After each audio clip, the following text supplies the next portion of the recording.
તો મિત્રો માળીના સાનિધ્યમાં આ ભાઈ સાથે જે વસ્તુ બની મિત્રો તે જોઈને તમે પણ ચોંકી જશો. આમ તો ખૂંખાર મેળીમાના સાનિધ્યમાં લાખો શ્રદ્ધાળુઓ આવે છે, તેમના દુઃખ પણ દૂર થાય છે. પરંતુ ખૂંખાર મેળીમાના સાનિધ્યમાં આજે એક એવી વસ્તુ બની કે જે સાંભળીને તમે ચોંકી જશો મિત્રો. ખૂંખાર મેળીમાં ખુદ એવડો મોટો પરચો આપી દીધો મિત્રો એ માણસ સાથે એવું કર્યું જે સાંભળીને તમે પણ મિત્રો લાખો શ્રદ્ધાળુઓ કહે છે કે આવું સાધ્ય તો ખૂંખાર મેળીમાના સાનિધ્યમાં જ જોવા મળે.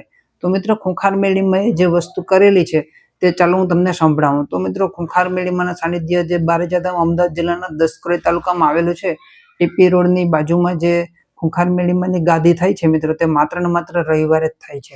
તો રવિવારે શ્રદ્ધાળુ ત્યાં પહોંચે છે અને લાખો શ્રદ્ધાળુઓ માળીના સાનિધ્યમાં જે પ્રવચન સાંભળે છે મિત્રો. પ્રવચન સાંભળ્યા બાદ બધા લોકો પોતપોતાનો અનુભવ કહેતા હોય છે. ત્યારે ખૂંખાર મેળીમાં એવું કરેલું કે જે વસ્તુ જોઈને તમે પણ ચોંકી જશો મિત્રો. એ કરવાનું કારણ શું હતું મિત્રો?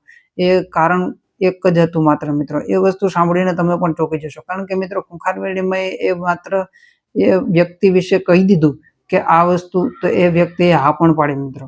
તો મિત્રો મોટી મહત્વની વાત એ છે કે એ ભાઈ સાથે થયું તો શું? તો મિત્રો તમે એ વાત સાંભળીને ચોંકી જશો. કારણ કે તમને લાગશે કે ખૂંખાર મેળીમાં આ બધી વાતો ખાલી કહેવા પૂરતી હોય છે. પરંતુ મિત્રો કહેવા પૂરતી નહીં, પરંતુ આપણા સનાતન ધર્મ તરીકે આપણે જોઈએ મિત્રો તો રામ નામની મહિમા અહીંયા એ ભાઈ સાથે થઈ છે. કારણ કે મિત્રો એ ભાઈ છે તે ખૂંખાર મેળીમાના પરમ ઉપાસક હતા મિત્રો, અને તેણે પ્રાર્થના કરેલી હતી અને તેમની એ પ્રાર્થના માળીના સાનિધ્યમાં સફળ થઈ.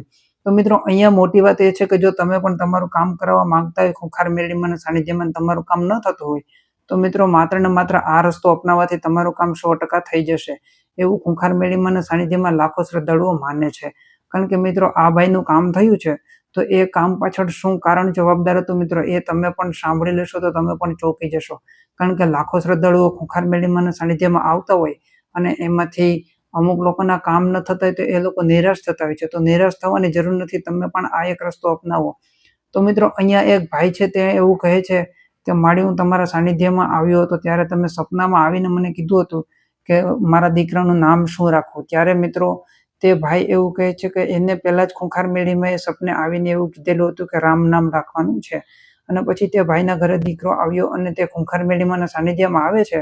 તો એ ભાઈ એવું જ કહે છે કે માળી મારા દીકરાનું નામ શું રાખવું. ત્યારે ખૂંખાર મેળીમાં રૂબરૂમાં લાખો શ્રદ્ધાળુઓ વચ્ચે કહે છે કે એમનું નામ રામ રાખજે. તો મિત્રો આ કોઈ સંજોગ ના હોઈ શકે મિત્રો. આ માત્ર ને માત્ર ખૂંખાર મેળીમાનો પ્રચંડ એવો પરચો જ કહી શકાય મિત્રો. પરચો છે મિત્રો ખૂંખાર મેળીમાનો. તો મિત્રો તમે પણ માનતા હોય તો કોમેન્ટમાં જય ખૂંખાર મેળીમાં લખવાનું ભૂલતા નહીં. કારણ કે ખૂંખાર મેળીમાના સાનિધ્યમાં લાખો શ્રદ્ધાળુઓ સાથે આવા પરચા અવારનવાર થતા જ હોય છે. ત્યાં કોઈ પણ પ્રકારની અંધશ્રદ્ધા ફેલાવવામાં આવતી નથી. અને આ બધા ફોટા ઘણા એવા હોય છે મિત્રો કે જે AI થી બનાવેલા હોય છે. તો તે લોકો માટે ખાસ કરીને મિત્રો નમ્ર વિનંતી છે કે તમે ખૂંખાર મેળીમાને માનતા હોય તો તમે આ ફોટાને સમર્થન આપજો. જય ખૂંખાર મેળી, જય હો બારેજાધામ.